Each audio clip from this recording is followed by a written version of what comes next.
Assalamualaikum warahmatullahi wabarakatuh. Jumpa kembali dengan OCM Channel. Kali ini OCM akan bacaan artikel berita.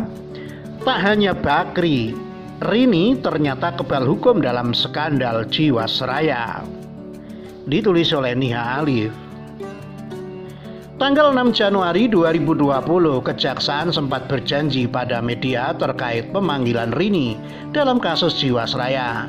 Namun, setengah tahun lebih Rini tak kunjung dipanggil. Padahal dialah orang pertama yang melaporkan dugaan fraud di Jiwasraya dan Asabri. Rini melaporkan 3 hari sebelum ia angkat kaki dari kementeriannya. Rini berlagak sok pahlawan. Padahal BUMN ini hancur di eranya. Dan Kejaksaan, kenapa belum memanggil Rini? Apa karena sudah puas dengan sitaan aset terdakwa yang menyilaukan mata? Siwet.com.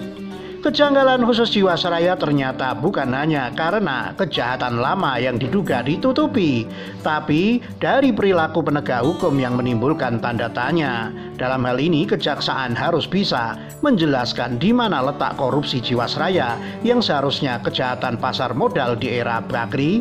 Kenapa tak mendalami motif Heksana mengumpulkan gagal bayar padahal uang Jiwasraya waktu itu masih berlebih? Terakhir, memanggil Rini sebagai saksi kunci. Setelah saya menulis artikel tentang Rini Sumarno adalah saksi kunci kasus Jiwasraya, belakangan beberapa media mainstream juga ambil langkah pemberitaan serupa. Mereka mengutip pernyataan pengamat ekonomi. Tercatat sudah ada 3 media mainstream seperti JBNN, Warta Ekonomi, dan Akurat yang mempertanyakan kenapa Rini tak juga dipanggil sebagai saksi. Sedang media-media di atas baru menuliskan tanggal 29 Juli. Mungkin kalau berkaca pada persidangan Jiwasraya, semua bisa menyimpulkan kenapa Rini sebagai akar masalah tak juga dipanggil sebagai saksi. Dalam artikel yang saya tulis juga dengan gamblang menyebut hilangnya sosok Rini karena blunder ulahnya sendiri. Maksud tadi cari muka ke Jokowi agar terpakai lagi. Ternyata malah menyeret majikan lamanya si Bakri dalam skandal Jiwasraya. Mungkin kalau menampakkan diri takut nyawanya dihilangkan Bakri. Kalau dalam kasus ini kita lihat sosok Bakri seolah kebal hukum, apa Rini juga akan mendapat perlakuan demikian? Repo saham Bakri yang merugikan Jiwasraya 4 triliunan lebih belum termasuk bunga secara sengaja di-skip oleh BPK. Hal ini ketahuan dari hasil investasi Tempo bahwa ketua BPK yang juga sama-sama dari Partai Beringin ingin melokalisir kasus ini dari periode 2016 hingga 2019. Meski begitu, Bakri juga menang banyak karena Kejaksaan tak kunjung memanggil dirinya. Walaupun saat panja dengan DPR, Kejaksaan ditegur soal Bakri dan juga saksi-saksi persidangan kerap menyebut namanya. Hasilnya Kejaksaan tak pernah mengutik Bakri sedikit pun. Bakri memang sakti. Dalam artikel saya mengenai kaitannya sebagai penyumbang besar dana kampanye Cikeas, wajar kalau era SBY ia kerap dilindungi meski bisnisnya kerap merugikan negara. Pertanyaannya, kenapa di era Jokowi yang kerap dijelekkan Bakri lewat ILC dan TV One juga tak mampu menyentuh Bakri? Apa ini berarti ia menanam orangnya di semua institusi? Bukan hanya BPK yang separtai, bahkan Menteri BUMN yang sekarang juga memiliki saham di media miliknya. Kita doakan saja ia tak mencampur adukan bisnis dan kasus hukum Jiwasraya. Kini kembali lagi pada Rini Sumarno. Apa ia sekebal Bakri? Atau ia sengaja dilepas untuk menutupi rasa malu Kejaksaan yang sesumbar menangkap penjahat hasil rekayasa Rini? Padahal dari fakta persidangan bisa disimpulkan bahwa para terdakwa yang sekarang tak lebih dari tumbal penjahat Jiwasraya sebenarnya. Semua dakwaan terhadap mereka terpatahkan dengan sendirinya karena nyatanya mereka telah melakukan penanaman saham sesuai aturan OJK. Jadi aneh kalau belum Kejaksaan main sita aset-aset yang katanya jumlahnya 18 triliun lebih. Padahal dakwaannya terpatahkan. Kemana puluhan triliun itu nanti bermuara? Bukannya Nusantara Live yang akan dibentuk Erick Thohir untuk melunasi uang nasabah juga ujungnya dimodali negara? Hentikan pura-pura jadi pahlawan. Ini untuk Rini dan kejaksaan. Mereka harus bertanggung jawab kalau sampai ada uang negara keluar demi menutupi lubang Jiwasraya. Akhirnya dengan rasa kekecewaan mendalam dan sedikit harapan kita ingin adanya intervensi kepala negara dalam skandal Jiwasraya ini. Bukannya kita tak percaya penegakan hukum, tapi kalau puluhan triliun uang negara dibuat menutup dagelan Jiwasraya, yang buntung ya rakyat Indonesia sendiri. Di tengah banyak kebutuhan rakyat yang terdampak pandemi corona, terutama yang kena PHK, bukannya uang negara digunakan untuk membantu mereka, malah dibuat menambal Jiwasraya. Begitulah kura-kura. Rini Sumarno, saksi kunci kasus Jiwasraya. Niha Alif. Rini Sumarno sebagai pelapor adanya dugaan fraud di Jiwasraya harusnya bisa dihadirkan sebagai saksi kunci. Pengadilan harus mendalami motif Rini yang melapor 3 hari sebelum jelang pelantikan Jokowi di periode kedua. Apalagi Rini tampil bak pahlawan dengan menyebut nama penyebab kerugian Jiwasraya yang Beni Cokro dan Heru Hidayat.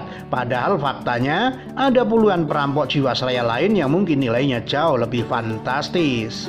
Ada rumor yang beredar karo pelaporan Rini jelang pelantikan presiden agar dirinya kembali dipakai sebagai menteri di kabinet periode kedua. Memang pemilihan menteri saat itu sangat tidak terduga dan hanya Jokowi sendiri yang tahu. Karena ketidakbecusannya dalam mengurus BUMN, Rini mau menunjukkan seolah-olah dirinya berhasil menemukan penjahat Jiwasraya. Tapi sayang, Jokowi tak sedikit pun melirik Rini apalagi memakainya kembali. Akibat laporan Rini Jiwasraya yang sekarat akibat pengumuman gagal bayar oleh Heksana semakin hancur namanya karena tersangkut kasus hukum. Harusnya Rini juga bisa dihadirkan sebagai saksi kunci karena kenyataannya Jiwasraya tidak hanya dirugikan oleh Bencok dan Heru Hidayat saja. Ada banyak puluhan nama lain yang terseret skandal Jiwasraya, mulai dari direksi lama, puluhan manajer investasi, pejabat OJK, hingga nama politisi ternama seperti Abu Rizal Bakri, Datuk Sri Tahrir, hingga Erick Thohir. Tahukah Rini tentang hal ini? Apakah ini yang membuatnya kini tak menghilang di telan bumi? Padahal Rini orang pertama yang melapor. Apakah ia takut dirinya digantung Bakri kalau sampai menampakkan diri? Ini artinya pertarungan mafia versus mafia. Seperti yang diketahui, kakak Rini alias Ari Sumarno juga merupakan mafia migas. Padahal tanpa gangguan Heksana dan Rini, kita yakin Jiwasraya sampai hari ini akan jalan terus. Tak akan ada isu kerugian hingga 16,8 triliun. Ini semua terjadi akibat ulah Heksana. Fakta persidangan mengungkap akibat pengumuman gagal bayar, semua nasabah menarik polisinya. Pertanggungan Jiwasraya membengkak dari 802 miliar menjadi 16,8 triliun. Selain itu saham-saham yang terafiliasi Jiwasraya ikutan amblas hingga 50% lebih. Saat ini Heksana sebagai penyebab keruntuhan Jiwasraya masih berstatus saksi. Kejaksaan masih berkutat pada isu adanya aliran dana maupun dana dari pengusaha ke direksi Jiwasraya. Tapi tak mau menguak awal kejatuhan JS, harusnya Heksana lah yang dijadikan terdakwa. Wajahnya yang seperti orang tertekan saat memberi kesaksian menyiratkan kalau dirinya merasa bersalah. Kini tinggal sang mastermind Rini Sumarno sebagai menteri yang mengangkat Heksana secara tidak wajar juga harus dihadirkan dalam persidangan. Apa alasannya memberi kursi direktur utama pada Heksana yang saat itu baru 5 bulan menjabat sebagai kepala divisi investasi di JS? Kenapa ia memilih menempatkan Heksana yang tidak memiliki keahlian asuransi kuat seperti Hendrisman? Kenapa ia tak menegurnya saat mengumumkan gagal bayar setelah hanya sebulan menjabat?